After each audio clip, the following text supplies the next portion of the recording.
Legislator muda bisa apa? Itulah tema satu meja The Forum malam ini. Telah hadir di studio Ismail Bahtiar, Partai Keadilan Sejahtera. Assalamualaikum Pak Budi. Abraham Srijaya, politisi Partai Golkar. Cindy Monica Salsabila, Partai Nasdem. Rio Dodo Kambe, politisi PDI Perjuangan. Dan sahabat saya Ahmad Khairul Umam, pengamat politik. Imam, kasih. Ismail, sudah dilantik mewakili saya dan mahasiswa. Terus mau ngapain yang pertama kamu kerjain? Pertama bahwa PKS ada anak mudanya. Sebelumnya kami nggak ada yang gabung di Kaukus Muda, Pak Budi. Harapan kami sebagai perwajahan baru dengan anak-anak muda, paling tidak mendorong isu generasi kami.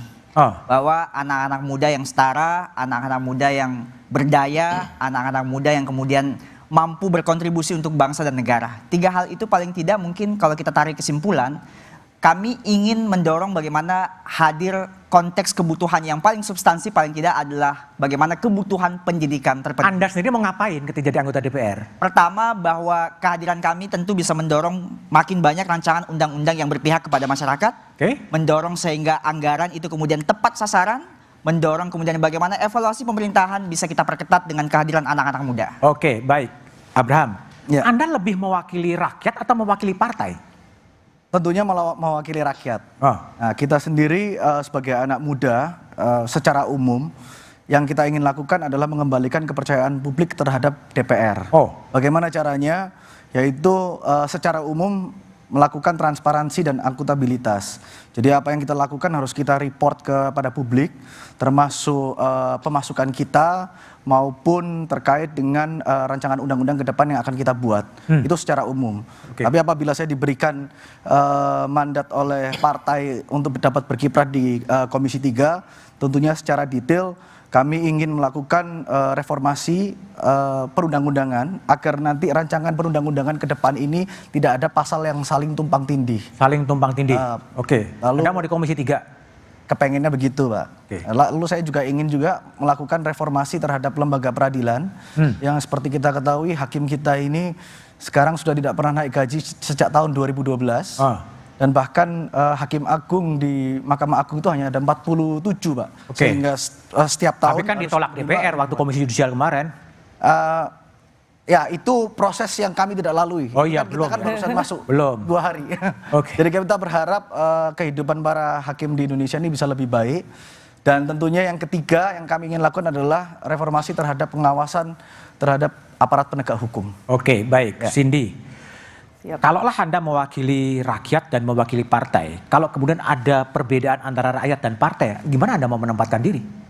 Pertama gini, memang kita tahu bahwa kita ini menggunakan partai sebagai kendaraan kita. Tapi back again, dalam kinerja kita ini Dewan Perwakilan Rakyat, bukan Dewan Perwakilan Partai. Dan tentu bukan Dewan Perwakilan Partai ya? Ya, dan tentu secara komunikasi non formal kita ketika itu bertentangan dengan partai bisa think tank dulu, sefraksi.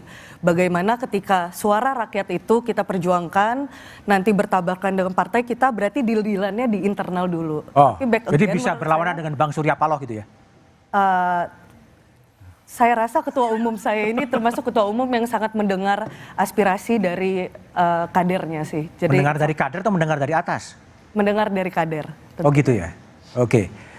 Kalau Bung Rio lebih condong mana? Lebih senang mewakili partai politik gitu, mewakili Bu Mega atau mewakili suara rakyat bawah sih?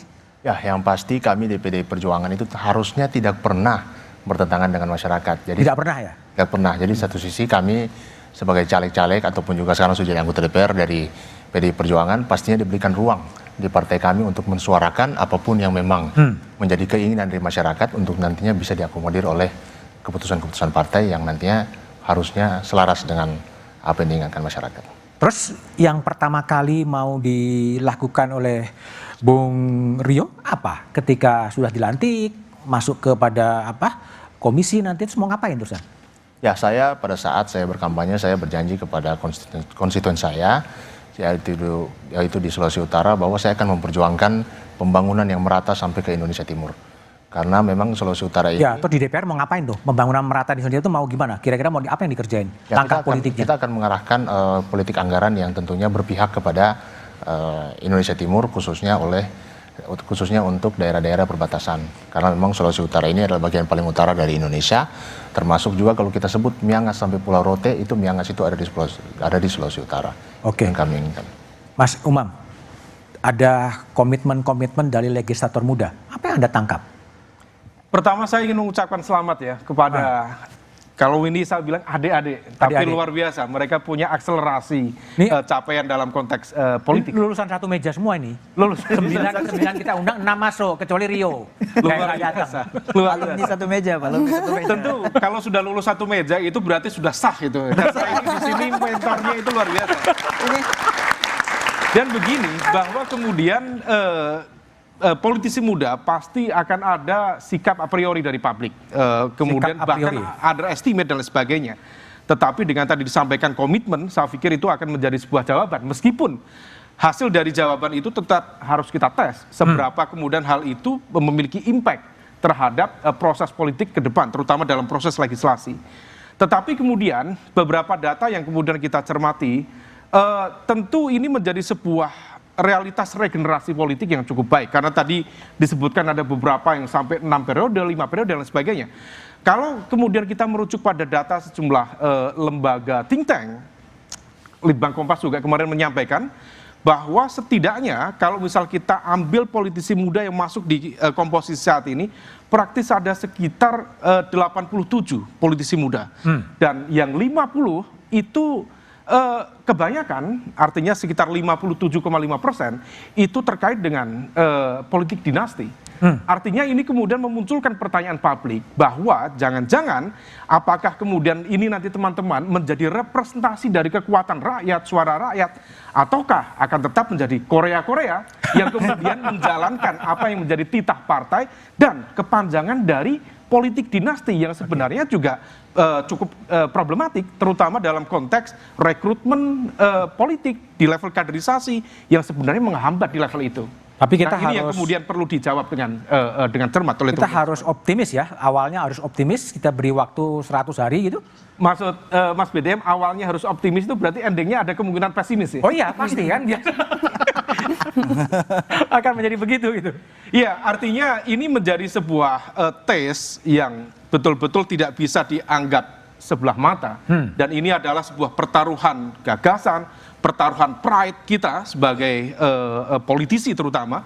Tetapi kalau misal kemudian isu itu bisa dijawab, saya pikir sikap-sikap a priori, sikap-sikap yang underestimate terhadap politisi muda bisa dipatahkan. Tetapi sekali lagi, kalau misal kemudian ternyata yang terjadi sama saja, sami mawon, itu saja, saya pikir ini akan Oke. menjadi sebuah catatan serius bagi problem demokrasi kita, terutama tadi, jangan-jangan ini adalah bagian dari produk kepanjangan dari kooptasi kekuatan politik yang sebenarnya itu saja, sehingga kemudian tidak terjadi penyebaran secara merata. Jadi kalau misal kemudian pelembagaan partai politik itu tidak terjadi secara equal, tetapi terprivatisasi di keluarga-keluarga itu Keluarga-keluarga saja. ya. Dan ini menjadi sebuah catatan kemunduran demokrasi. Oke, menjadi tantangan bagi legislator muda, bagi newbie, apakah mereka bisa konsisten menyuarakan suara rakyat, bukan hanya partai politik? Kita bahas setelah jeda berikut ini.